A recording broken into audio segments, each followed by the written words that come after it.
पूर्व विदर्भात पेरणीला सुरुवात, पावसाच्या प्रतीक्षेत शेतकरी चिंतेत। देशभरात मान्सून दाखल झाला असला तरी पूर्व विदर्भात समाधानकारक पावसाचा अद्याप प्रतीक्षाच आहे। परिणामी शेतकरी वर्ग मोठ्या चिंतेत आहे। काही भागांमध्ये मर्यादित स्वरूपात पेरणीला सुरुवात झाली आहे। पूर्व विदर्भात अनेक शेतकऱ्यांनी आपल्या शेतात ट्रॅक्टरने नांगरणी केली असून आता ते केवळ पावसाच्या प्रतीक्षेत आहेत। ज्या शेतकऱ्यांकडे सिंचनाची सोय आहे त्यांनी काही प्रमाणात धान पिकाची पेरणी करून घेतली आहे, तसेच त्यांच्या शेतात अंकुरी फुटलेत। मात्र बहुसंख्य शेतकरी अजूनही आकाशाकडे डोळे लावून बसलेत।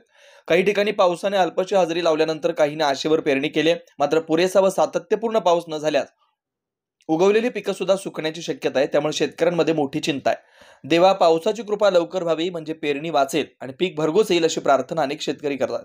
ढगाळ हवामानामुळे पावसाची शक्यता निर्माण झाली असली तरी हवामान खात्याचा पुढील अंदाज कितपत अचूक ठरतो याकडे सर्वांचं लक्ष लागून आहे। आजूबाजूला पण पाऊस आजपर्यंत पडला नाही, काही नाही। आता पावसाची वाट बघत आहे। पेरणीची वेळ झालेली आहे। त्यासाठी आता आम्ही काहीतरी करून शेती करत आहोत। हलकासा पाऊस आला त्याच्यापासून मी नांगरणी करत आहोत आणि पेरणी पण करत आहोत। आता परमेश्वराच्या आधारे विनंती आहे परमेश्वराला, तर लवकरात लवकर पाऊस यावा आणि माझा पेरणी चांगली व्हावा हीच माझी विनंती परमेश्वराकडे आहे।